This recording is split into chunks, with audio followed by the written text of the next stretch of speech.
Екі қаз бен бір бақа. Алы шақтан ұшып келе жатқан екі қаз жолай су таба алмай жер шарлап ұзақ жүріпті.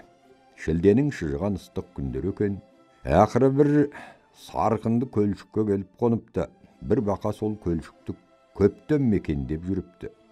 Ол көлшігін қызғанып, барқылдай қорып, екі қазды жолатпай су ішкізбей қойыпты. Шөлден таңдайлары кеуіп тұрған екі қаз әлгі бақаға басып жалыныпты. Бақа сонда да көнбей: "Бұл қозғана көлшік суы тізеден келеді. Сендер ішсеңдер құрып қалады.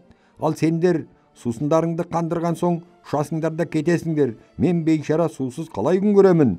Ұшатын қанатым жоқ, құдық қазар тырнағым жоқ. Қайда барып жан сақтамақпын?" деп қайғырады. Екі қаз бақаның бұл айтқанына түсініп оны жұбатады.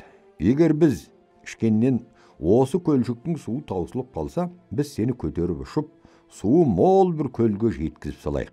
Бақа бұған көнеді.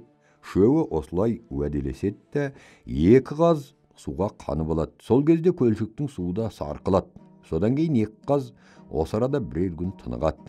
Бір күні азғана көлшіктің суы мүлде суалып, астындағы борығы сасып құрттап кетеді. Екі қаз уәде бойынша бақаға: "Жүр, енді кетелік. Суы мол көлге жетелік" дейді. Ол да шуға құмартып тұрады. Екі қаз құлаштай ұзын шыбық тауып келеді, бақаға соны дәл ортасынан тістеткізеді. "Біз сені көкке алып ұшқанда аузыңды ашпай, жағыңды қарыстырып, тістеп тұра бер. Аузыңды ашсаң, жерге құлайсың. Айтқандарыңды орындаймын" дейді бақа.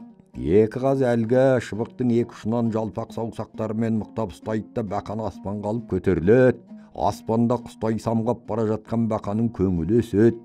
Жердегі бақалардан өзін зор әрі бақытты санайды. Бұл қылығына масаттанады. Осылайша аспанда қалқып келе жатқанда мұны көрген жердегі адамдар көкке қадала қарасып таңдай қағысады.